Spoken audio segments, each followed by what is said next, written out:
everybody. Welcome back. Wednesday night edition of Inside the Headset. We're live and on the air.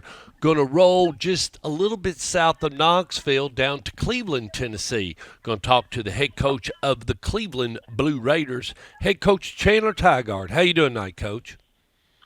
I'm good, Stork. How you doing, buddy? I'm doing pretty good. Well, you're sitting at 6-3. And you lost to Maryville. Talk to me about that. I want to hear about you going over to the black hole.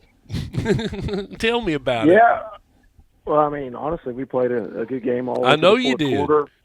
quarter. We had a bunch of kids out, so we only got 40-something players, and then we lost our right tackle in practice, and our running back was suspended for the first quarter.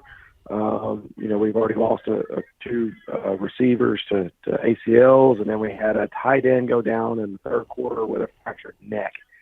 So we've lost a bunch of kids, but we fought to the end in that game. But I mean, it was a tough deal. I thought we had a good plan. We did better than everybody expected us to, but then we had to come back right around and play our arch nemesis, Bradley Central, this past week. And so we had a big win here on Friday. Well, and I got to ask you. Well, was it what you thought, or I mean, it's a tough place to play. And by the way, on that visitor side, you notice how that it rolls back. There's not much level ground over there on that visitor side. It kind of starts slanting down about 30 degrees at about 5 feet, and then it just goes straight back. Yeah, but no, it's a cool place to play. I mean, the big thing is, you got the Blount County officials. They got their own little officials association out there, so it's a little different. Calls are not necessarily consistent across the state, so you had to kind of pivot. But at least, they were, once we kind of got a handle on it, they're the same on both sides. So it just, hey, they're not going to cause many holdings in that part of the state, so you can be a little more aggressive and stuff. Well, I bet that's the way they like to play, and but hey, you're not going to get any calls in there. Come on, I mean, you were the outsider, you were the interloper coming in there. But anyway, it sets you up. You're 6-3. So what does this do for you in the playoffs? Because you're going to beat. I have a good feeling. If you don't do anything wrong, Hardin Valley be 1-8, and you're going away. They may not be as powerful, so this may be a little rester before you get into the playoffs. You still want to play sound, Cleveland Blue Raider football. But where does it set you up for the playoffs, Coach? Yeah, I mean, if we win, we're playing tomorrow night, so we're playing on Thursday on Halloween. So if we win, then we're the 3 seed, and we're playing the loser of Dobbins Bennett and Science Hill. And so either way, we're traveling, and we're going to get them, and then we'll get Maryville in the second round. And so in the second half of the game, there were some things that maybe we could have done, but we know we're going to play them here in a couple weeks again. And so we kind of wanted to, save some of those game plans when we didn't feel like we could come back and win. So, hey, let's not show that. We can use that in a couple weeks. Well, I wish you the best of luck. You need to get healthy. That's the number one thing. You definitely need to get healthy as you get into the playoffs and everything. And hopefully we'll see you. But if not, we wish you the best of luck, and I can't thank you enough for being on Inside the Headset. Yeah, unfortunately, we're not going to get healthy. So we've lost 3 out of the 4 to season-ending injuries of our top wide receivers. So we're trying to just build some guys up that are sophomores or younger kids to step up. But, man, we beat Bradley Central on Friday for the first time in 10 years at Cleveland. And so that was a huge deal to beat. I mean, that would be like, Riverdale beating Blackman, or that's the biggest rivalry that exists down here. So it was everybody's TV game of the week and all that. So to get that win, it was a 1-point game. We sealed it in the fourth quarter. It was really exciting for our community. So that was a big deal there. And then now, we got to get to the playoffs, and we haven't won a playoff game in 10 years. So that's kind of really the next step, is before we can get to, coming back to Murfreesboro, you got to win one. And then if you win one, then you got to get through Maryville, and we all have to just pivot and see what kids we got available and try to make a plan and see what happens.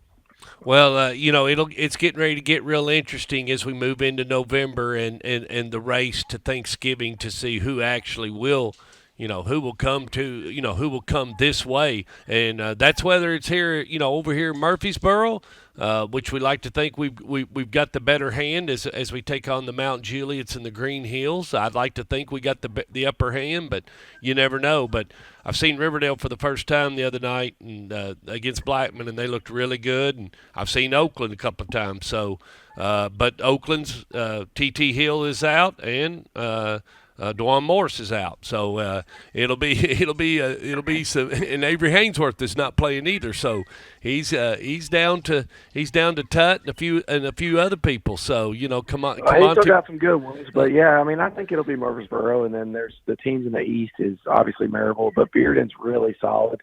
They've had a bunch of injuries at times, so if they're fully healthy, you got to really watch out. I mean, they're one of the top 5 talented teams.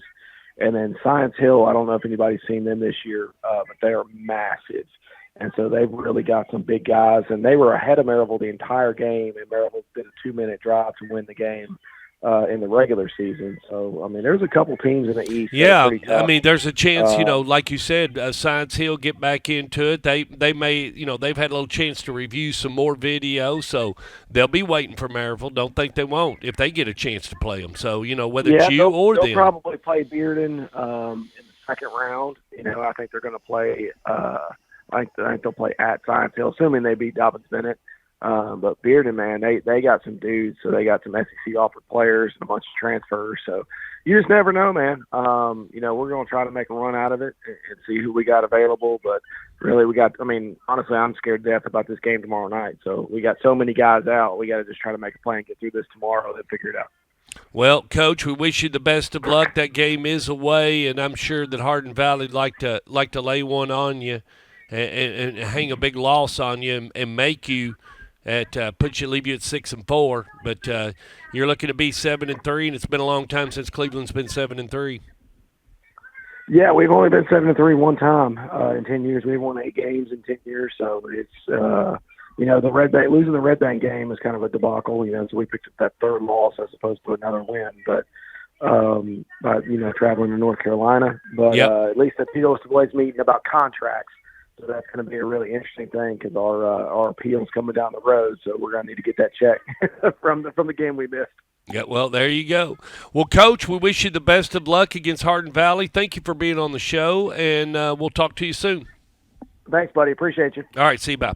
All right, see you.